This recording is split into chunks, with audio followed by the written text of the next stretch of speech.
Hoy tengo la enorme suerte de entrevistar a Enrique de Valenzuela, un gran profesional como psicólogo, de lo mejor que hay en España, y un gran amigo mío.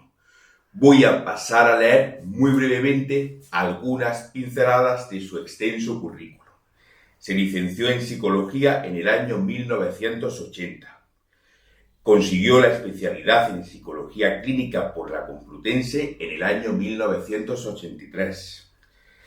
Es capitán del Ejército Español como sanitario militar, en el área de sanidad militar, en la reserva actualmente. Más de 40 años como práctica, como experiencia de psicólogo clínico.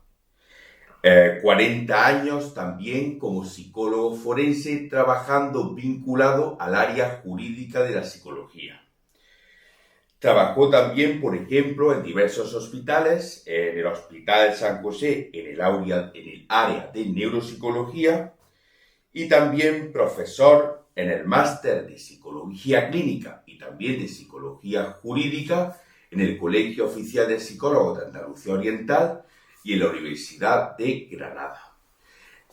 Vamos a pasar a hacer la entrevista, espero que sea de vuestro interés, pero por favor, antes de visualizar la entrevista, suscríbete al canal, comparte contenido, darle a me gusta y posteriormente deja tu comentario opinando sobre lo que te parece.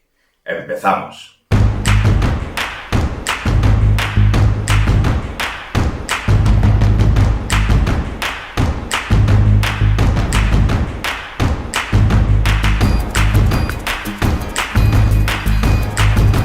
Bueno, Enrique, preséntate, que te conozca un poco la gente del canal. Bueno, primero quiero agradecerte la invitación a la entrevista, una entrevista muy fácil con un amigo como tú, ¿vale? Y querido amigo.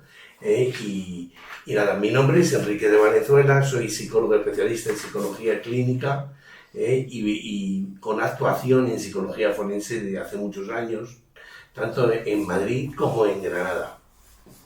¿Qué te impulsó a ti a estudiar psicología? Porque en tus años, en tu época, ¿era algo común, era algo popular la psicología o estaba empezando, irrumpiendo? ¿Qué fue lo que te llamó a dar el salto a estudiar como psicólogo? En la infancia yo tuve la gran suerte de conocer, por la amistad de mis padres, a Félix Rodríguez de la Fuente. Para mí me encantaba el entender la conducta animal y todo el estudio de la etología. Estoy hablando de la adolescencia, ¿no? Y aunque yo quise ser militar desde el principio, ¿no? Quise ser militar también. En fin, una disuasión, digamos, familiar para lo militar me hizo efectivamente meterme en psicología, que eran los primeros años, ¿no? Se abría la Universidad Autónoma de Madrid, o sea, el distrito de Canto Blanco, ¿no? Y se abría allí. Entonces, efectivamente, ese conocimiento de la conducta animal creyó transgredirlo a la conducta humana, ¿vale? Un poco eso fue y luego la ciencia. Efectivamente, la ciencia quería saber exactamente del ser humano, qué era el cerebro del ser humano, qué era el comportamiento del ser humano, en fin. Esto fue lo que me atrayó y efectivamente agradezco esa decisión toda mi vida. Es decir, tienes una doble vocación, sí. Una vocación de científico que quiere estudiar la conducta humana, sí. Que se originó a través de la conocencia de Félix Rodríguez de la Fuente, que él analizaba, estudiaba el comportamiento animal. Entonces tú lo quisiste extrapolar a por qué somos como somos los humanos. Y luego también tienes una vocación militar, sí. Que luego conjugaste como psicólogo militar en el área de sanidad. ¿Quieres hablar un poco de eso? Si te bueno, después de terminar la carrera, efectivamente yo que quise ser militar, ¿no? Y me disuadió un familiar de alto rango, ¿no? Militar, porque tenía que ser el mejor, ¿no? Y yo el mejor no me consideraba en mis notas de matemáticas concretamente, ¿no? Todo lo demás sí, ¿no? Y entonces lo que hice es que hice la carrera y me metí en complemento, en la escala de complemento. Pues saliendo de teniente de complemento de aviación, ¿no? Y ahí es donde pude hacer al mismo tiempo que una beca de investigación en ciencias biomédicas durante ese periodo de 2 años, ¿no? Sobre los estudios de esquizofrenia y epilepsia, ¿vale?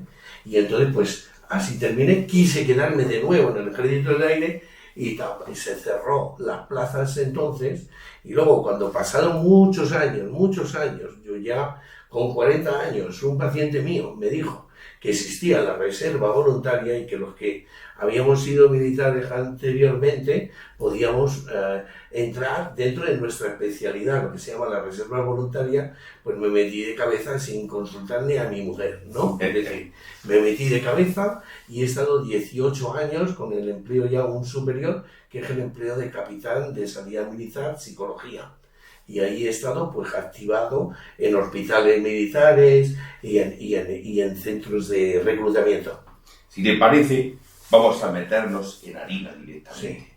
Después de tantos años como psicoterapeuta, de escuchar problemas, de ver casos, tratar con gente y como psicólogo forense, ¿qué has aprendido del ser humano? ¿O qué te ha enseñado esta experiencia acerca del ser humano? En la primera fase todo fue investigación. Para mí lo importante era investigar la relación entre el cerebro y la conducta, investigar la personalidad, investigar. A lo que he llegado a la conclusión es que el ser humano es mucho más que su cerebro, el ser humano es mucho más que su genética, el ser humano es mucho más que su bioquímica. Hay algo más en el ser humano que no tiene que ver con nuestra anatomía y nuestra función. Eso es lo que he aprendido. He aprendido que el ser humano es único, irrepetible cada ser, ¿no? Efectivamente es muy vulnerable, ¿no? Puede tener pues alteraciones y sufrimientos para él y algunos sufrimientos para los demás en este mundo, ¿no? Pero que efectivamente la ciencia no llega a tocar del todo lo que el ser humano es. O sea, hay una impredictibilidad incluso en los trastornos. O sea, aunque los clasifiquemos perfectamente, como se clasifica, por ejemplo, a los animales, ¿no? De manera incompleta, porque por ejemplo, la clasificación animal es por prototipos, ¿no? Pues la clasificación psicopatológica también es por prototipo con límites difusos, ¿no? De igual modo que los animales están clasificados aproximativamente en prototipos, los trastornos mentales están clasificados como prototipos y tienen sus límites difusos. O sea, efectivamente, no es completa, esa clasificación no es correcta. Por ejemplo, hay un animal que se llama la culebra bastarda, que no se sabe si clasificarlo como lagartija o lagarto o como culebra, porque tiene patas debajo de la tripa. Es decir, bueno, pues del mismo modo ocurre. El ser humano es muchísimo más, ¿no?, que su biología, muchísimo más que su genética, que su bioquímica. Ahora se ha puesto muy de moda, a raíz de esto que me estás comentando, la psiquiatra, que por lo que comenta, cómo se expresa, se le ve muy buen profesional y además está teniendo un éxito rotundo en redes sociales, la psiquiatra Marian Rojas.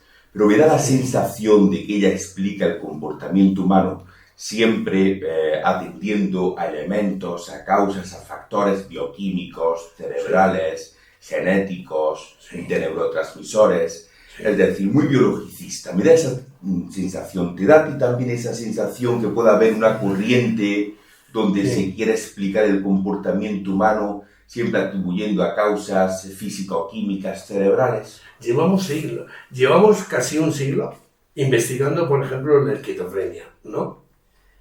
Hay una revista que se llama el Schizophrenia Bulletin, ¿no?, que lleva desde el año 76, me parece, que está que todos los meses sale, ¿no?, investigaciones nuevas sobre la esquizofrenia. Todavía no se ha encontrado con ese intento una causa única o plural incluso, ¿no?, con base anatomopatológico. De hecho, los trastornos mentales no son enfermedades mentales por una razón, porque no hay una evidencia científica de base patofisiológica, que es lo que califica una enfermedad. Una enfermedad de Alzheimer es una enfermedad porque hay una base patofisiológica clara. Y el trastorno mental no se ha identificado todavía. Ninguno de los trastornos mentales clasificados, ¿no?, tienen una base anatomopatológica aclarada. Los únicos que hay que sí hay una etiología son los trastornos relacionados con el estrés, traumáticos. Por ejemplo, el trastorno adaptativo con ánimo depresivo, el trastorno por estrés postraumático u otros que tienen que ver con factores de estrés, la etiología sí es clara, pero no es biológica, digamos, ¿no? Es decir, por lo que me estás diciendo es que somos muy complejos, que no se sabe por qué todavía, que está como todo por descubrir, ¿no? Que Está por descubrir todo todavía. Es decir, como he dicho, el ser humano considero que está muy por encima, digamos, de su base biológica, de su base bioquímica. Sin embargo, los profesionales de salud mental tenemos que conocer la base bioquímica, la base biológica y la base ambiental. Las tres, digamos. Lo que se llama la biológico, psicológico y social, las tres aspectos. Enrique, las personas cambian las personas. Vamos a ver, si estamos hablando de la personalidad normal, del espectro normal, las personas son más flexibles y si cambian. Vamos a lo sencillo. Un amigo que nos cae bien, sí, pero tiene una forma de ser en determinadas ocasiones que nos hace daño, que no nos gusta, sí. Una pareja que, estoy feliz con él, pero cambiaría este rasgo de ella que me hace tanto sufrir. Aspectos sencillos. Cambiamos las personas. Las personas que no tienen una pauta autoperpetuante y rígida, que conforma trastorno de personalidad, sí cambian. Es decir, tienen una mayor facilidad y flexibilidad para cambiar. Efectivamente, sí pueden cambiar. Las personas normales, lo voy a decir así, aunque lo de normal a normal es un berenjenal, pero se entiende perfectamente. Y sin embargo, las personas que tienen una pauta, un comportamiento autoperpetuante en el pensar, sentir y actuar, la modificación es dificilísima, porque por definición se nutre, digamos, en un círculo vicioso esos rasgos y se alimentan, ¿no? Entonces, el asunto con los amigos, ¿no?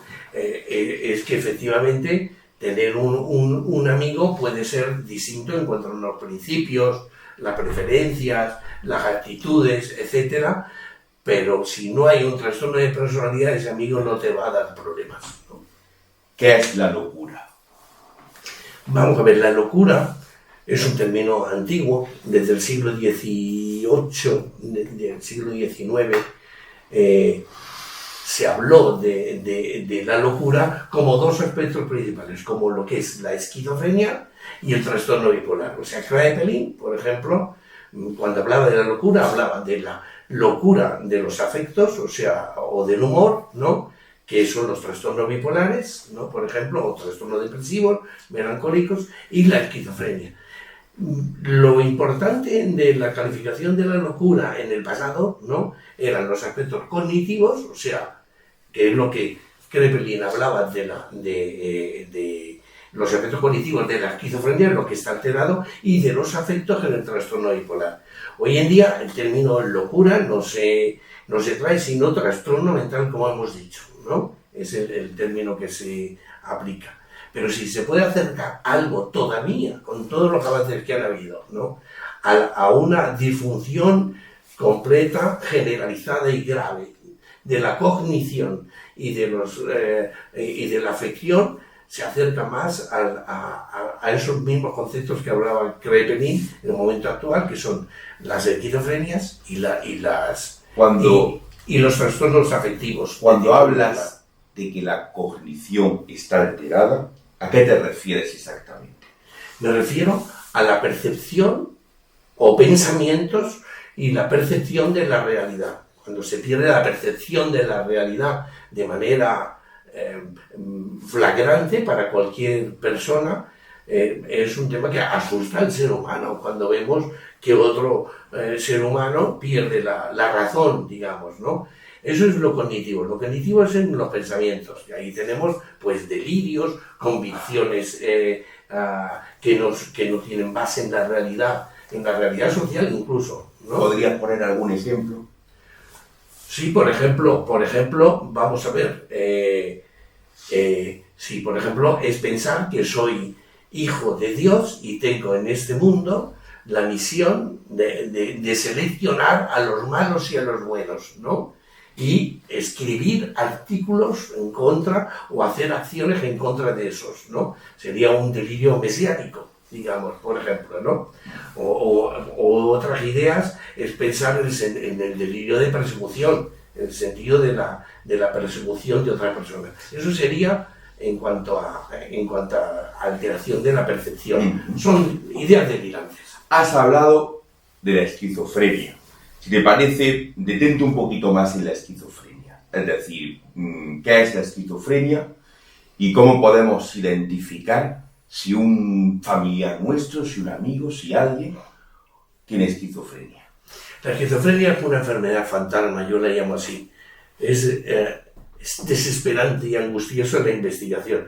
Yo, siguiendo el Schizophrenia Bulletin, que yo creo que es la revista del mundial, donde vienen todos los artículos del mundo sobre la esquizofrenia, es que no se para de hacer intentos de hipótesis, ¿no? Y de tratamiento. La esquizofrenia no es un solo trastorno, ¿no? Sino que son múltiples esquizofrenias. Todas las investigaciones han derivado, ¿no?, en dividir esquizofrenias positivas y negativas, ¿no? O sea, esquizofrenia con síntomas activos, positivos, y esquizofrenia que dan déficits al ser humano. ¿Qué quiere decir síntomas activos? Síntomas activos, por ejemplo, delirar, tener alucinaciones, o sea, escuchar cosas que otros no pueden oír, sentir cosas que otros no pueden sentir, etc. Y luego... ¿Y síntomas negativos? Y síntomas negativos son unos déficits en el trato con los demás. Muy parecido a lo que hoy lo conoce mucho la gente, que es el autismo y el espectro autista, ¿no? Estás como más aislado, sí, más ensimismado, más sí, apagado. Exacto. Entonces las esquizofrenias,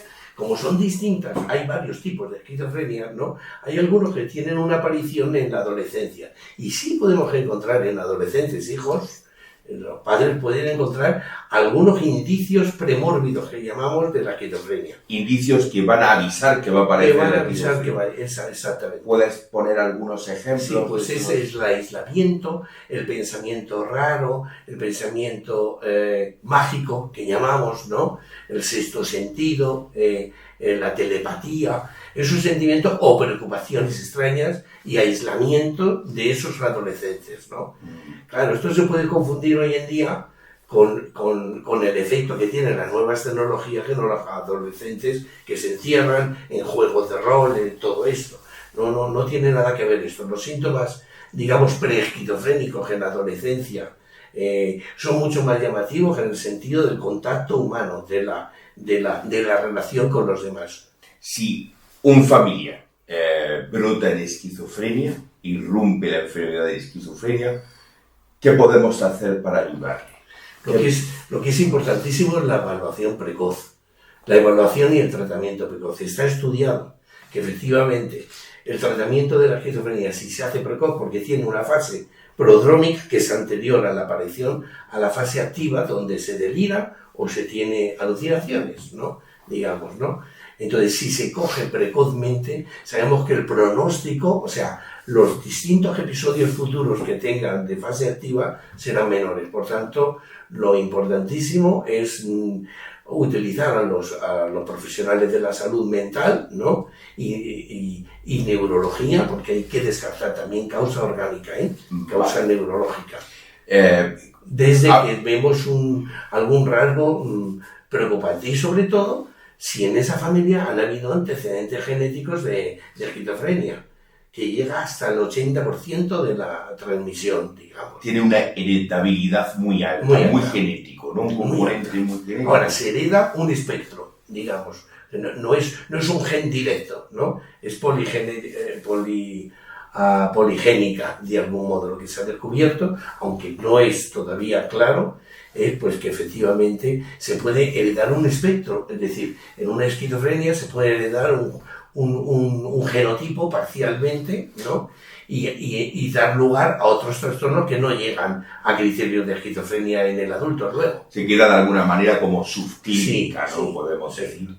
Y hablas de tratamiento precoz. ¿Qué tratamiento hoy día existe para la esquizofrenia? Los tratamientos más importantes para la esquizofrenia tienen que ver con una combinación entre tratamiento psicofarmacológico y tratamiento psicofarmacológico y el tratamiento psicoterapéutico, ¿no? Y rehabilitador, ¿no? Y una cosa muy importante es la prevención, digamos, de las recaídas, ¿no? Los tratamientos psicofarmacológicos no son una solución completa, sobre todo en las esquizofrenias negativas que llamamos. O sea, y además en las alucinaciones. Uno de los problemas graves, esas esquizofrenias que cursan con alucinaciones, pues no existe tampoco el tratamiento psicofarmacológico que sea correctivo, digamos, ¿no? Es difícil. Actualmente se dice que la esquizofrenia es algo crónico, que no tiene cura. Sí. ¿Existe alguna esperanza terapéutica o alguna línea terapéutica abierta que nos dé datos esperanzadores para la sanación de este trastorno mental? A nivel biológico sí se están ensayando, aparte de la prevención, de coger a tiempo, en los primeros inicios de la esquizofrenia, coger la enfermedad, se están ensayando avances biológicos nuevos que hay, ¿no? Que tienen que ver con la estimulación intracraneal, por ejemplo, ¿no? O algunos tratamientos que se están ensayando. Pero claro, no son definitivos, digamos, los resultados, ¿no? Lo que sí es importante es la detección precoz, ¿no? El tratamiento precoz biológico y luego el apoyo psicológico continuo y psicoterapéutico continuo. Porque la psicoeducación y la prevención de recaídas es un tema muy importante en la esquizofrenia, ¿no? Has hablado antes, también has mencionado trastorno bipolar. Sí. ¿Qué es el trastorno bipolar? Nos encontramos con otro dilema, ¿no? El trastorno bipolar, efectivamente, en su descripción está clarísimo, ¿no? Que es un trastorno que cursa con episodios depresivos mayores, que llamamos episodios graves, ¿no? Y al mismo tiempo episodios en el curso, por lo menos tenemos que tener al menos 2 episodios de elevación de ánimo, que se llaman maníacos, ¿no? Que son contrarios en el polo al depresivo. Al menos 2 episodios en la vida, es decir, entonces el trastorno bipolar, la detección del trastorno bipolar es importante porque se pasan muchos años hasta que se hace bien el diagnóstico y se trata, ¿no? O sea, es decir, porque las depresiones son muy comunes y generalizadas, ¿no? Y entonces, cuando viene a un episodio depresivo, se le trata como depresión. Pero el estudio longitudinal es el que te va a decir si ha habido a la vez un episodio de elevación de ánimo con 2 semanas al menos de duración. Es decir, evaluarlo en el tiempo. Exacto. Llevar un seguimiento, ¿verdad? Hay que hacer un seguimiento, no, pero en el mismo diagnóstico siempre que encontremos una depresión, hay que descartar que haya tenido episodios elevados de ánimo significativos de 2 semanas de duración, porque entonces el tratamiento es muy distinto. A nivel biológico, tiene que ver con el tratamiento psicofarmacológico que se pone. A nivel psicológico, tenemos que prevenir, estudiar bien los periodos altos y bajos y enseñar una técnica, digamos, de conducta, de pensamiento y de hábitos diarios de sueño y de acción para prevenir esas recaídas, ¿no? O salir de ellas o aguantarlas cuando las tiene encima, ¿no? Dices que hay episodios maníacos, que son los episodios de elevación del ánimo. ¿Qué sintomatología da eso? ¿Qué hace la persona que está sufriendo un episodio de elevación del ánimo? ¿Cómo se observa eso? La persona es una persona que contagia su estado de ánimo. Un ejemplo es un señor muy discreto, que efectivamente en un episodio con 45 años, en un episodio elevado de ánimo, se fue a una discoteca y las chicas de la discoteca le dieron, caso real, ¿no? Le dieron 5.000 euros en una noche. O sea, y ese hombre, es decir, con ese atrevimiento que tuvo, vamos a ver, los estados de ánimo elevados van quiero que sepamos lo que es la normalidad, que sería el 0, ¿no? Mm. El +1 sería tener un poco elevado el ánimo, eso se llama hipomanía o hipertimia, ¿no? Y ahí en ese caso la persona es encantadora, la persona rinde más, incluso en el trabajo, tiene más éxito.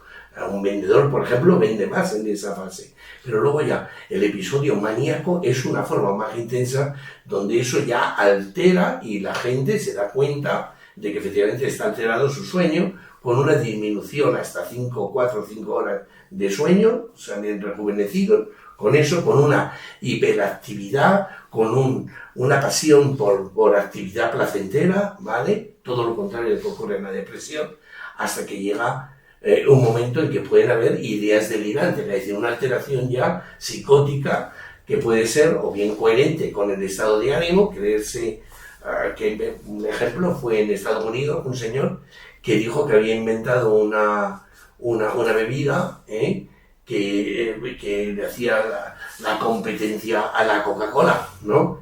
Y era una copia burda, ¿no? Y él estaba en un estado Sí. maníaco, delirante, Sí. ¿no? De trastorno bipolar. Tenemos algunos personajes en la historia, ¿no? Por ejemplo, Roosevelt. Roosevelt tenía un componente bipolar, ¿no? Está estudiado, ¿no? Y efectivamente en unas elecciones, ¿no? Arrasa. Digamos que el trastorno, el estado de ánimo hipertímico, o sea que sería el 0, el 1, ¿no? Digamos, ese contagio tiene más rendimiento. Es muy útil. es muy seductor, ¿no? Sí, para un vendedor o para un político, ¿eh? El problema es que cuando da el bajón, que viene la depresión, En el trastorno bipolar, el dicho de que todo lo que sube baja es correcto, ¿vale? Es decir, y además las personas que tienen trastorno bipolar les gustan, buscan, ¿no? Y han probado las delicias, ¿no? Del subidón de ánimo, y ese es su problema, que hay que convencerle, porque quieren volver a él, ¿no? Sino estar por encima, por encontrarse de esa manera tan expansiva. Muy bien. ¿Qué es un psicópata, Enrique? Bueno, vamos a ver. Yo cuando en las primeras, cuando yo empecé la carrera de psicología me enchufaron, digamos que dos psiquiatras eminentes, y me metieron desde el primer día que iba a la facultad. Por eso estudié por las tardes, porque las mañanas iba al Hospital Psiquiátrico Alonso Vega. Allí pude ver sabios, ¿no? López Ibor padre, José Juan Muro,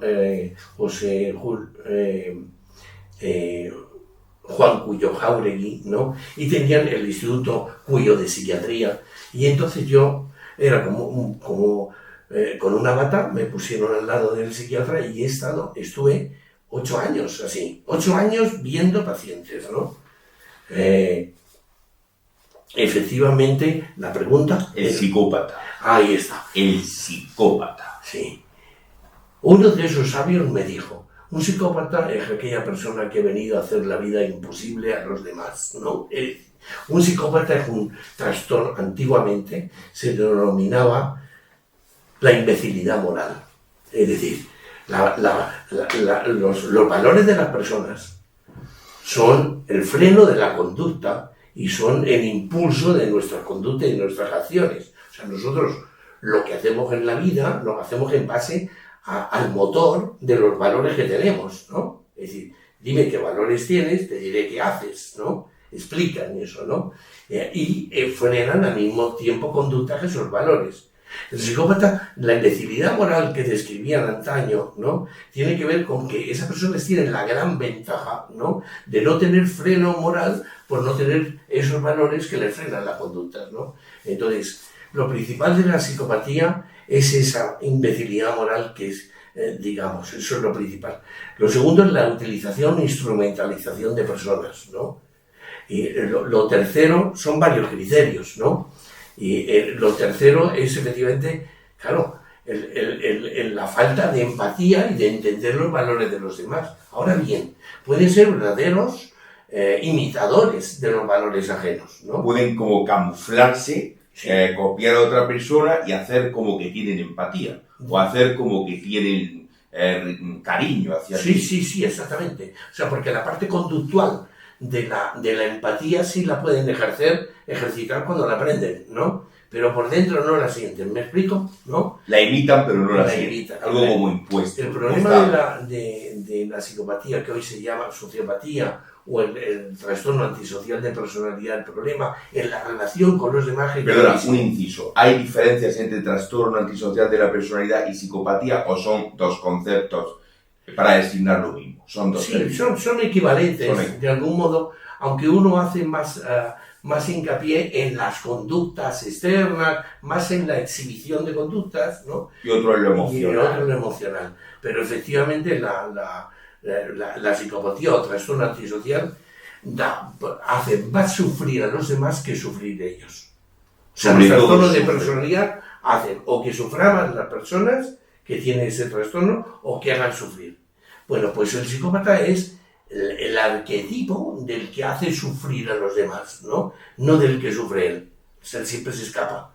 Y luego el otro tema importante para la gente, para el público, en la elección, por ejemplo, de pareja, ¿no? Es que el trastorno, un trastorno de personalidad de este tipo, como se adquiere a los 18 años, ¿no?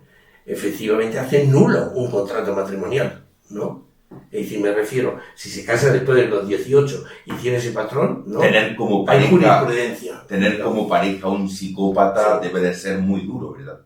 Efectivamente, lo que hace lo más doloroso, como digo, es que la persona se imita los valores que tú tienes. O sea, es que es capaz de imitar, es decir, si tú eres religioso, yo me hago religioso.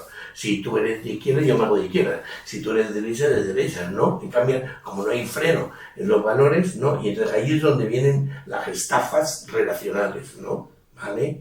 También podemos tener psicópatas en altos estadios de poder, ¿no? Y eso sí que es peligroso para toda la población, ¿eh? Claro, porque al no tener límite moral, el fin justifica cualquier tipo de medio. El fin justifica los medios. Exactamente. Instrumentalizan, se ponen un objetivo y llegan. No tienen frenos morales, ¿no? No hay frenos y, por tanto, cualquier conducta puede ser. O sea, es decir, ese mismo señor puede ser de derecha, de izquierdas, de extrema derecha, de extrema izquierda, lo que sea oportuno a sus objetivos. ¿Está relacionado mucho la psicopatía con la ambición de poder? Sí, efectivamente, no, vamos a ver. No, en la psicopatía lo importante es salir al paso en su vida de sus deseos, ¿no? Sin importar, digamos, la vida de los demás, ¿no? Es eso, ¿no? Que puede encaminarlo en poder o no. Puede encaminarlo en poder o no, podemos encontrarlo en empresas, podemos encontrarlo o en altas estancias de poder también, ¿eh? ¿Sabes? ¿Cómo podemos detectar, Enrique, si tenemos un marido psicópata, una mujer psicópata, un amigo psicópata, un familiar psicópata? Es decir, un compañero de trabajo que tenga psicopatía y que lo esté haciendo la vida imposible. Personalmente, en las entrevistas, cuando se me ponen los pelos de punta, ya tengo un psicópata delante, ¿no? A mí la detección es emocional, ¿no? Es sentir que no te llega, que no llega al otro aquí, ni que tú puedes llegar al otro, ¿no? Yo qué sé. Por ejemplo, pues una persona, bueno, también hay cosas, yo qué sé, la actuación de un criminal, por ejemplo, con psicopatía, es así como estar, caso real, estar en una terraza, ser verano, ver a una chica que está sola en su casa, en la casa de al lado, y decir, puedo tirármela, ¿no? O sea, como tengo la oportunidad, y coge, salta, la viola y la mata, Y dice, ¿por qué? Es que tenía la oportunidad. Es decir, esa falta de freno, digamos, ¿no? O, por ejemplo, es que tenía que hacerlo. O sea, las mentiras reincidentes son importantísimas, ¿no? O sea, son mentirosos. Sí, es una mentira, pero es una mentira, en fin, tenía que hacerlo. Es decir, como mi objetivo es este, ¿no? Yo miento, porque de esa manera consigo el objetivo, que es lo que importa, ¿no? Y además el mío, no el de los demás, ¿no? ¿Tiene algún tipo de tratamiento la psicopatía? La psicopatía tiene contención, no tratamiento. Ya digamos, la psicopatía tiene contención, me refiero que se pueden dar pautas y también en regímenes muy disciplinados, ¿no? En el caso de alteraciones de conducta en los menores, en los adolescentes, por ejemplo, sabemos que lo que funciona son los sistemas cerrados, ¿eh? Existen sistemas cerrados con modificación de conducta, con técnica de modificación de conducta. ¿Cuál es el problema? El problema es que cuando salen, y es la experiencia que he tenido con algunos casos de adolescentes, ¿no?, con la alteración de conducta, que es el pródromo de la psicopatía adulta, ¿no?, es que allí se comportan fenomenal, aprenden las normas perfectamente, se comportan como quiere ese estamento, ese grupo, pero en el momento que van a sus casas vuelven a las mismas, ¿no? No tiene modificación, ¿eh? Yo veo que no hay ahí una modificación, solamente una contención. Y entonces una contención, claro, que tenga algún interés él en seguir las instrucciones de un profesional. Si no las tiene, se acaba el asunto, ¿eh? Vamos a pasar a otro tema. A veces tenemos allegados, familiares, amigos, pacientes que tienen un estado de ánimo decaído, ¿no? Y vemos que cualquier cosa los supera. Y se sienten tristes la mayor parte del tiempo. Intentas animarlos, pero el intento de animación es infructuoso.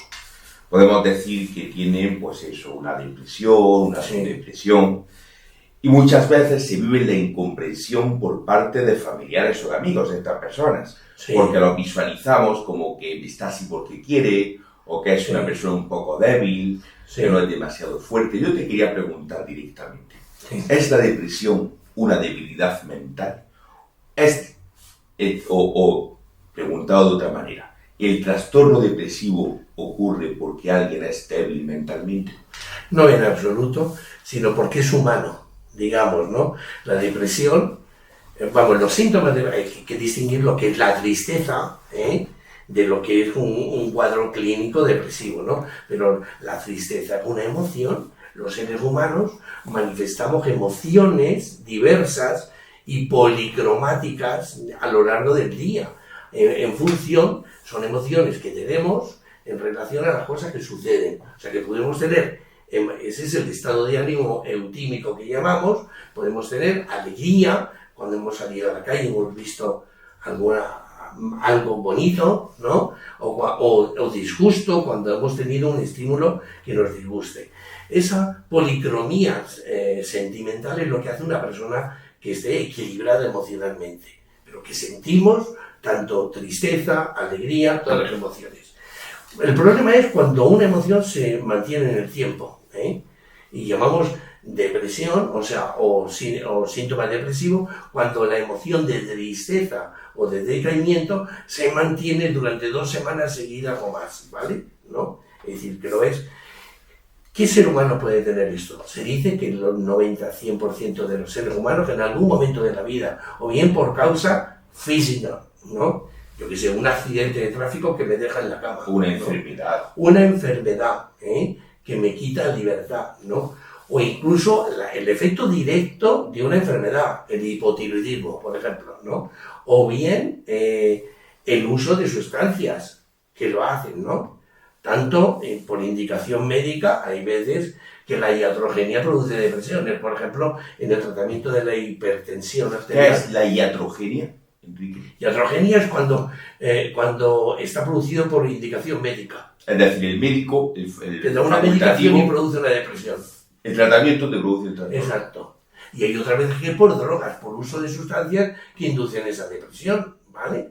Entonces, el tener síntomas depresivos no debe asustarle a nadie, ¿no? El tener tristeza y abatimiento ante la muerte de alguien que se llama duelo no tiene que preocupar a nadie como si fuera ya un problema o un trastorno, sino como una reacción humana normal, digamos, ¿no? La diferencia entre esa normalidad es en cuanto es en la duración. Por ejemplo, en los duelos, se llama duelos complicados cuando duran más de una serie de meses, ¿no? Más de 4 meses, ¿no? Cuando dura más de 4 meses y siguen los síntomas, puede complicarse y ahí hay una depresión. No debemos considerar que las personas que se deprimen son personas débiles en absoluto, ¿no? Sino que son seres humanos que sienten, ¿no?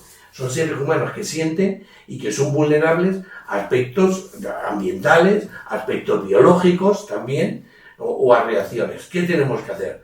Primero, el apoyo, y segundo, efectivamente, solamente si se pasan los límites que hemos dicho de criterios diagnósticos de episodio depresivo, pues derivarlos a los especialistas. Muy bien.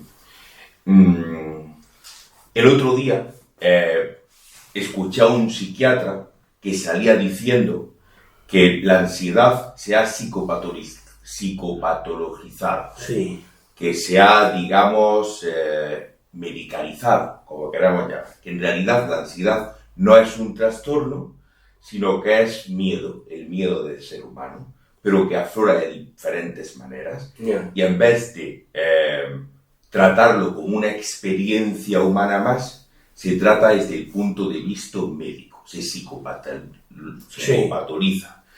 ¿Estás de acuerdo un poco con esto? Sí, en parte. Sí, en parte, como hemos dicho, que hay unos criterios muy claros entre el patrón, digamos, normal, sin desestabilizar al ser humano, del patrón patológico. Como hemos dicho, tener tristeza es ser un ser humano sensible ante acontecimientos, ¿no? Y tener una depresión es un episodio por encima de esa voluntad o de esa reacción emocional del sujeto. Pues del mismo modo ocurre con la ansiedad. La ansiedad, sabemos que la ansiedad tiene una relación con el rendimiento. Es decir, si la ansiedad es demasiado baja, el rendimiento es peor. Si tiene una curva, digamos, apuntada, si la ansiedad es excesiva, se rinde peor. Si la ansiedad es está demasiado tranquilo el sujeto, y tiene poca ansiedad, rinde menor. Incluso en los pilotos, ¿no? Necesitamos una ansiedad media para rendir. Exactamente. Una ansiedad moderada. Exacto. Ni muy baja ni muy alta. Ahí está. Con lo cual resulta que la ansiedad no se debe tomar siempre como un síntoma, ¿no? Sino como un espectro del funcionamiento humano normal. Estoy de acuerdo, ¿no? Sin embargo, sí existen trastornos de ansiedad incontrolables para la persona, Que sufre mucho. que sufren. Las crisis de angustia las crisis de angustia son uno de los dolores más grandes que puede tener el ser humano, ¿no? Donde cree que morir, donde cree que va a morir en ese momento, donde hay vómitos de miedo, ¿no? Donde hay síntomas de impregnación vegetativa grandes. O sea que entonces, efectivamente, no quiere decir que no existan los trastornos por ansiedad, sino simplemente que efectivamente se tienen que tener muy claros los límites difusos de los diagnósticos, ¿lo ves? ¿No? Los límites difusos. Ahí está la dificultad, Ahí está. la especialización, es decir, saber diagnosticar hasta qué punto es patológico, qué punto no es patológico. Exacto. La línea entre el trastorno y el no trastorno. Ahí está. Entre lo normal y lo anormal, podemos decir. Exactamente. Y luego el conocimiento del ser humano. El ser humano sufre, el sufrimiento es necesario, el sufrimiento no tiene por qué evitarse, y estamos hoy en día... El sufrimiento hace mejor a las personas. El sufrimiento hace más fuertes a las personas. El sufrimiento es necesario en la vida de las personas. Pienso, por tanto, no tenemos por qué estar ahorrándole a la humanidad continuamente sufrimiento, no, ni a los hijos, ¿no? Por ejemplo, ¿no? En la educación de los hijos, ¿no? Los padres excesivamente protectores. En la nueva generación se le llama generación de cristal. Vamos, más o menos, lo que se piensa, lo que se dice sobre las nuevas generaciones es que son más débiles, más frágiles, más vulnerables que generaciones anteriores. ¿Hay algo de verdad en eso? Hay mucha verdad. Y además es que es curioso, es una especie de splitting, o sea, de cambio generacional. Padres que las han pasado canutas, ¿no?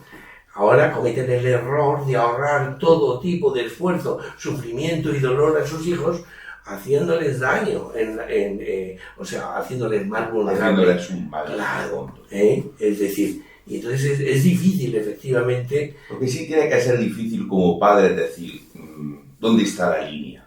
Claro. ¿Dónde está la línea de ser un padre negligente?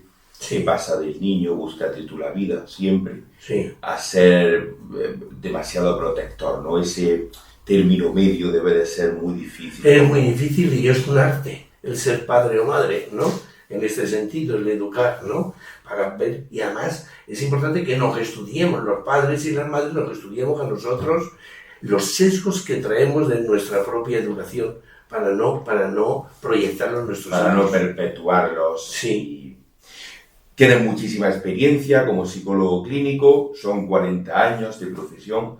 ¿Podrías ponernos algunos ejemplos de casos curiosos que nos ilustren un poco? Por ejemplo, de personas que venían muy mal y ha sido un buen resultado terapéutico y le ha ido bien en la vida, bueno, o de pues, casos curiosos, siempre guardando la confidencialidad, claro. Casos curiosos que tuve cuando estaba en el hospital como estudiante, es decir, que estaba en tercero de carrera y haciendo prácticas, que como yo sabía inglés, me dieron a entrevistar un caso que era en Madrid, en el hospital provincial de Madrid, ¿vale?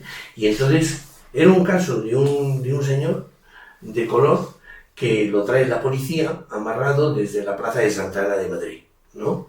¿Vale? Y entonces él no habla español, habla un inglés perfecto de Oxford, ¿no? O sea, es decir, me dicen que haga la entrevista inicial en una noche. Es decir, él viene y él le coge la policía porque le han dado una paliza en el barrio de Santa Ana, en una zona de marcha que hay allí en Madrid, ¿no? Y le dan una paliza porque a todos le dice que es hijo de un rey, ¿vale? Es decir, y entonces pues le pegan, después lo coge la policía y dice es hijo de un rey al hospital, al psiquiátrico.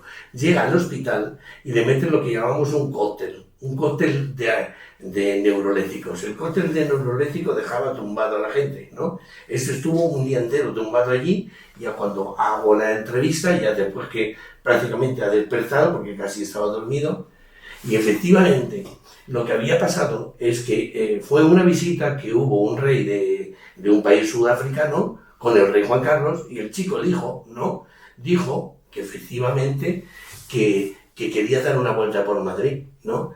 Todo lo que pasó, y que es importante que yo lo que le digo a mis alumnos, ¿no?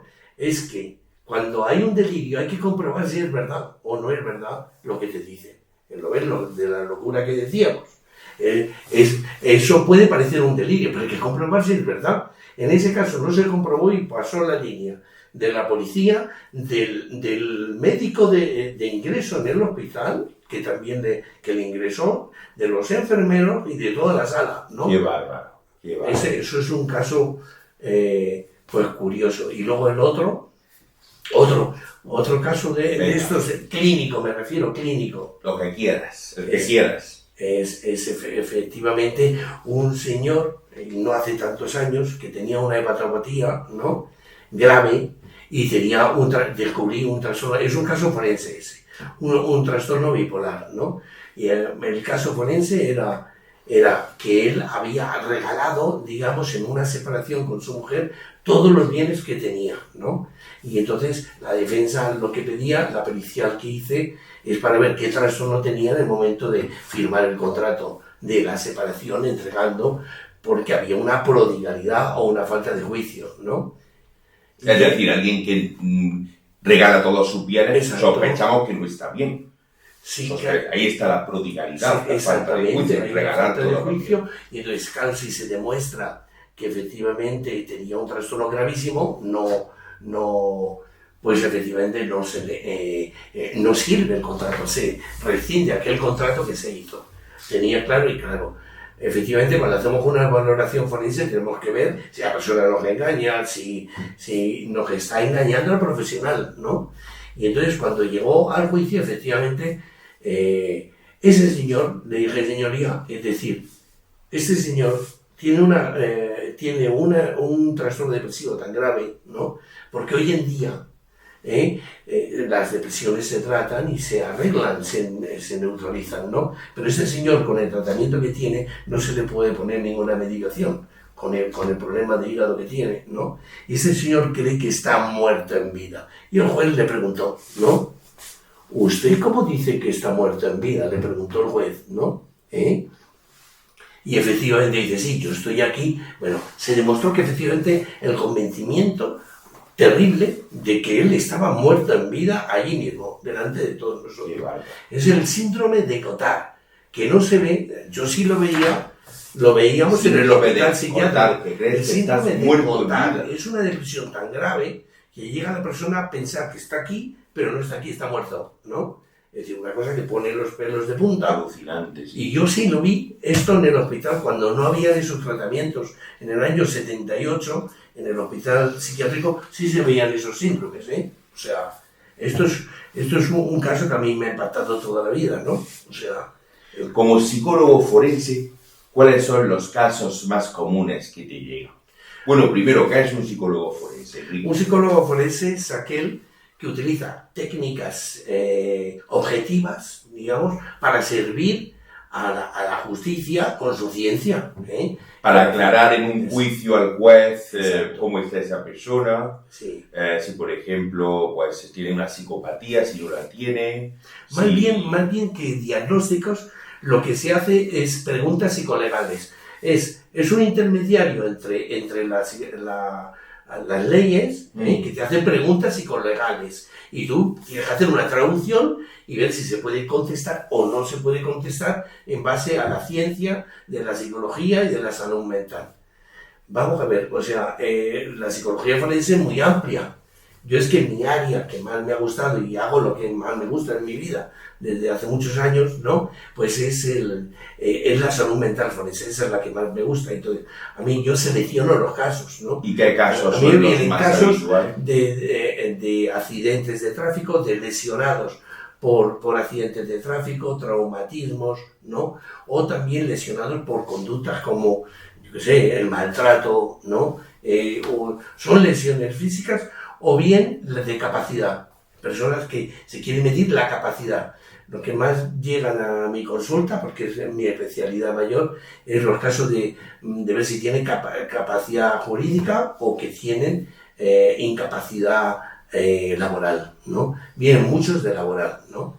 Y eso implica el hacer diagnósticos no solamente clínicos, sino forenses en el sentido de explicar qué disfunciones específicas al trabajo, al cometido de cada uno, en qué medida se está deteriorando o hay menoscabo, ¿no? ¿Puedes poner algún ejemplo de estos casos típicos de consulta? Sí, de jurídica. Sí.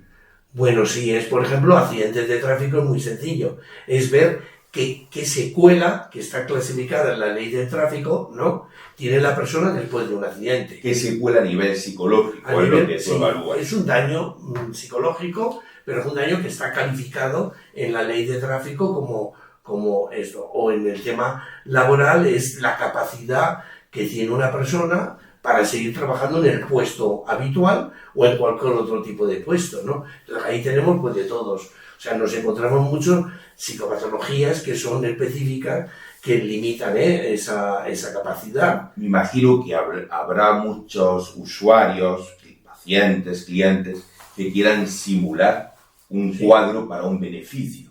Sí, exactamente. Toda valoración forense es obligatoria. Esa es la diferencia entre un psiquiatra y un psiquiatra forense, un psicólogo clínico y un psicólogo clínico forense, es las técnicas que utilizamos.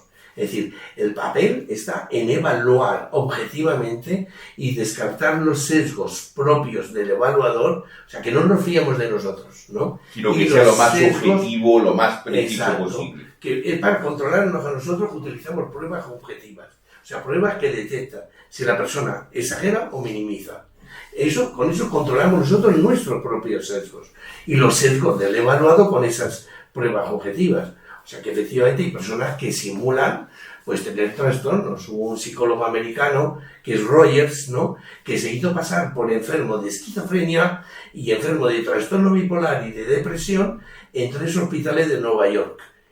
Y dio el pego, le pusieron el diagnóstico que él quería, ¿no? Él lo simuló y por eso este señor hizo las pruebas que detectan la simulación en salud mental. Qué forense.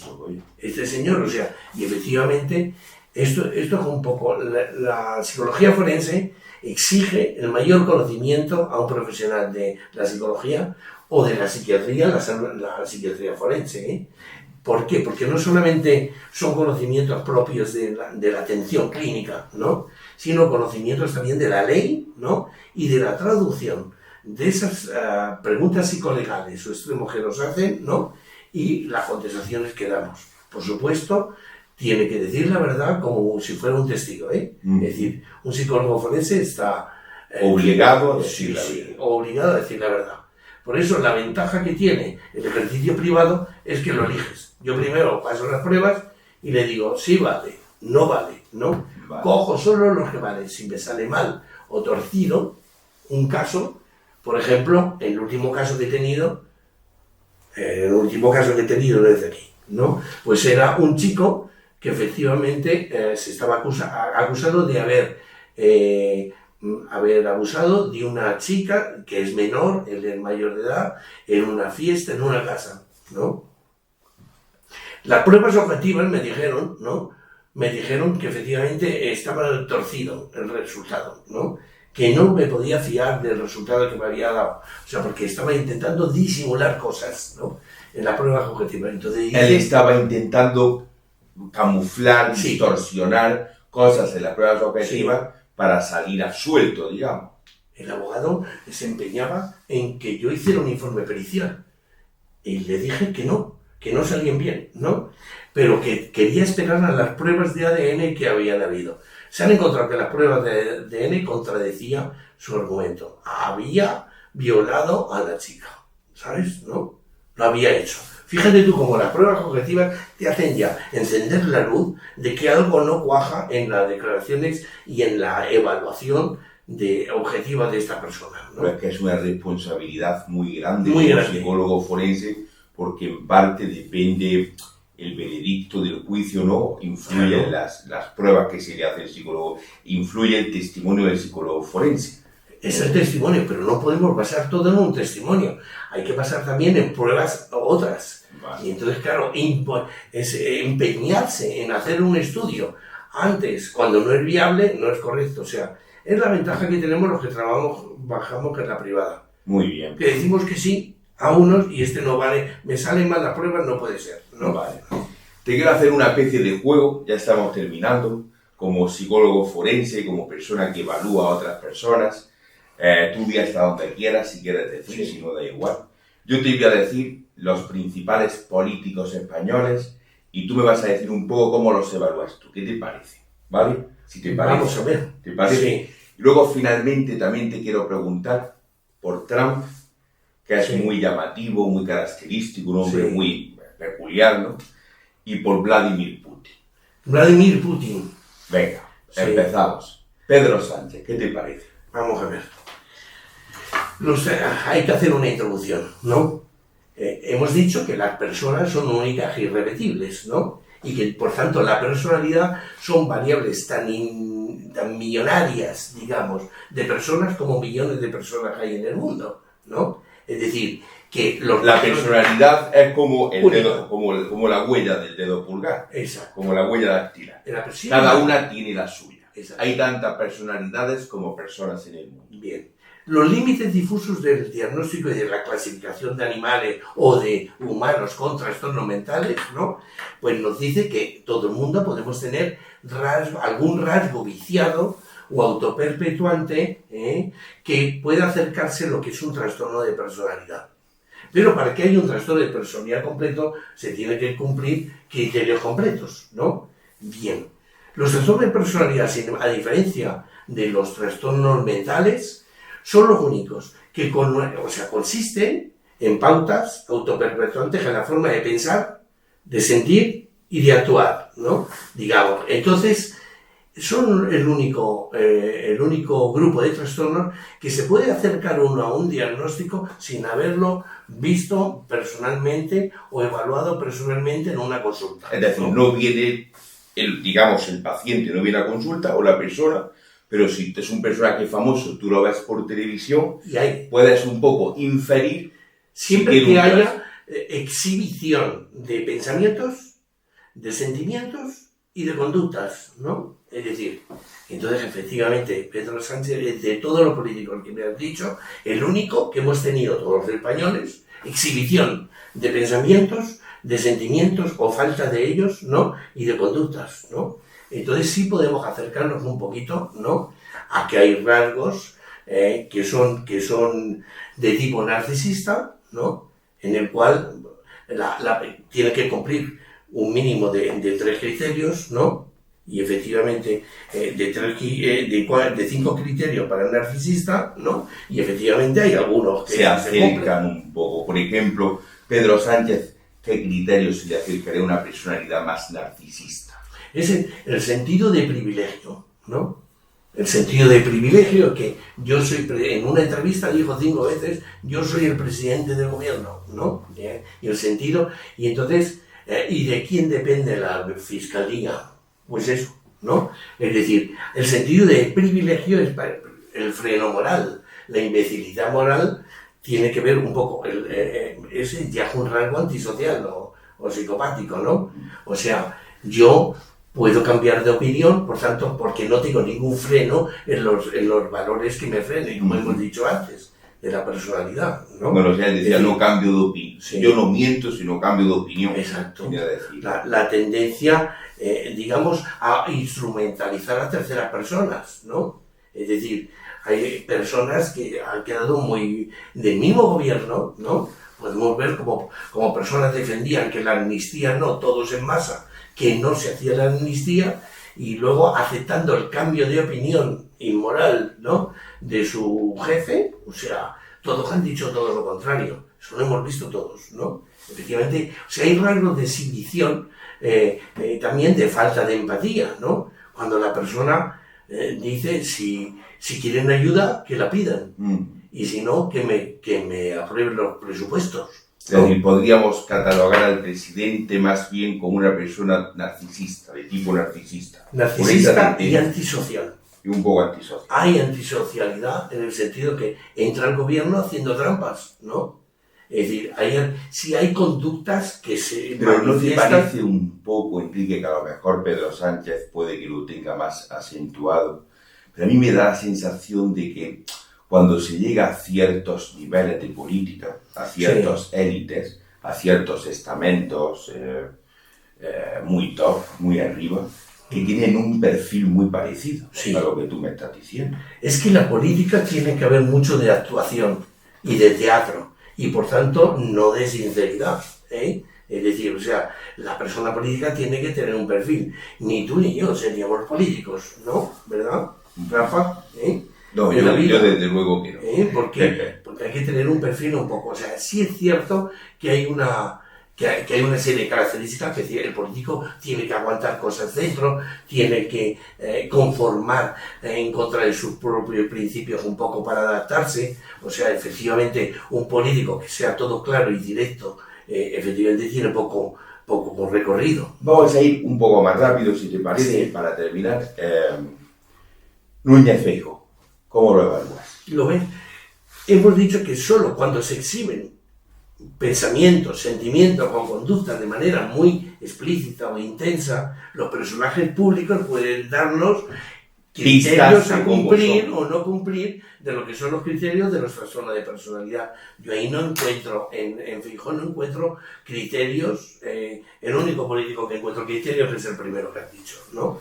Pero encuentro criterios. Independientemente si no hay criterios para catalogarlo como unos rasgos de personalidad, ¿tú cómo lo ves? ¿Cómo lo evalúas? Eso ya es personal, no profesional. O personalmente, es decir, no desde el punto de vista político no me interesa, sino desde el punto de vista psicológico. Desde el punto de vista psicológico, es que yo lo veo desde el punto de vista, es su actuación en las cosas que exhibe, en los pensamientos, sentimientos y conductas que exhibe, es que efectivamente es una persona que tiene, en fin, que es capaz exactamente de amoldarse como político, digamos, a las circunstancias, ¿no? Sí tiene un criterio, parece que tiene un criterio, sí tiene un criterio, pero se aleja un poquito de él si es necesario. Es decir, es un político, ¿no? Yo creo que es un político profesional que no deja que la parte personal de los valores, las creencias verdaderas y las opiniones sean las que manden en su ejecución. Digamos que se da a conocer poco. Sí. Se define poco. Sí. Vale para un roto y para un descosido. Pues sí, y entonces ahí hay una parte que es muy gris, exactamente, y con ese color intenta acaparar, claro, es un político que intenta acaparar de todos lados, de izquierda, de derecha, de centro, a todos los... Y Donald Trump, que es, como digo, muy histriónico, muy llamativo, Sí. No sé cómo decir, es un político muy atípico, dice las cosas como sin filtro muchas Donald veces. Trump sí es una persona impulsiva, sí tiene algún rasgo, pero no lo tiene completo, narcisista. No tiene rasgo. ¿Sabes que Donald Trump se le hizo un impeachment, ¿no? Que en Estados Unidos es un estudio por un grupo de psicólogos para saber, para saber si tenía algún trastorno de personalidad. Muchos avalaban porque hay criterios de narcisismo, pero fue eximido eso, fue dado apto. Una cosa que quiero decir, curioso, en cuanto a los políticos en general. Vamos a ver, para ser soldado del ejército español, ¿no? Tienen que pasar pruebas psicofísicas. En eso he trabajado años, ¿no?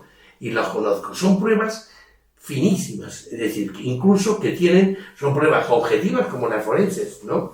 En el cual tiene, que es no solamente una entrevista, unos antecedentes médicos que se ven, con un informe jurado que tienen que hacer, para ser soldados, o sea, soldados, oficiales, suboficiales, todos, ¿no? Es decir, bueno, pues esas pruebas que detectan, si no son aptos, no pueden entrar de soldados, suboficiales ni oficiales. Es decir, los únicos políticos probados en el Parlamento español, me atrevo a decir, son los que son militares. Son los que han sido militares, porque han tenido que pasar nuestras pruebas de cribado, ¿no? Los demás no lo sabemos, ¿no? Hemos terminado. Trump me dice que es algo impulsivo, que tiene unas características también narcisistas, no cumple todos los criterios, pero sí alguno podría cumplir. Se le ve, pues es un poco también, como decirte, showman, histriónico. Sí, hay rasgos histriónicos, muy del sueño americano. Sí. Vladimir Putin, que ahora parece ser la amenaza de Europa, lo es tienes que no un poco estudiado. Sí, no lo tengo, no veo ahí ninguna clasificación. Sí hay ideológica, por supuesto, este hombre estuvo en la KGB rusa, me parece que estuvo, ¿no? O sea, es decir, que fue... Pero a nivel psicológico... A nivel psicológico, yo es que no veo ahí ningún rasgo. Hay una introversión, hay una menor exhibición de rasgos en la forma de pensar, sentir y actuar que vemos en otros políticos. Por tanto, es más difícil. Parece como más frío, ¿no? Calculador, quizás. Sí, parece frío, introvertido. Sí se puede ver la extroversión, sí. Efectivamente tenemos, por ejemplo, Feijóo es un hombre introvertido, Sí sabemos que las personas extrovertidas son menos fiables. En las amistades también, ¿no? Y en las parejas también, ¿no? Las personas extrovertidas, la fiabilidad, la lealtad se da más en los introvertidos, En el introvertido hay más lealtad. Hay más lealtad que en el extrovertido. Sí, entonces esos son rasgos normales, continuos normales de la personalidad, no trastorno. Pero no puedo decir de Putin me tiene, no le veo... La verdad que se ve menos, lo vemos menos aquí en los medios. Sí, es por eso, ¿no? Pero sí que efectivamente yo abogaría, hace poco hubo una iniciativa de que los jueces se hiciera, me parece que fue una iniciativa del gobierno actual, de que pasaran pruebas psicológicas los jueces. Y yo pregunto, ¿y por qué no se hace lo mismo con todos los diputados? O sea, con todos los que entran ahí. La verdad que sería fabuloso, creo yo. Ahora sí, es que al final son los que van a regir la política, nuestro destino. Yo, el presidente actual, te digo con seguridad completa, que sería no apto para ser soldado o suboficial u oficial en España. Con criterios objetivos. Clarísimo. Enrique, ¿qué tal? ¿Cómo te has sentido? Pues muy bien, hombre, y al lado agradezco muchísimo esta invitación.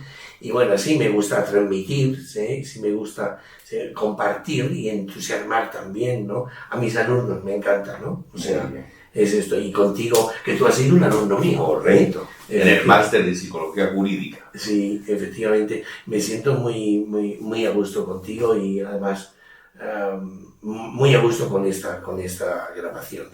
Muchísimas gracias. Nada, mucho gusto.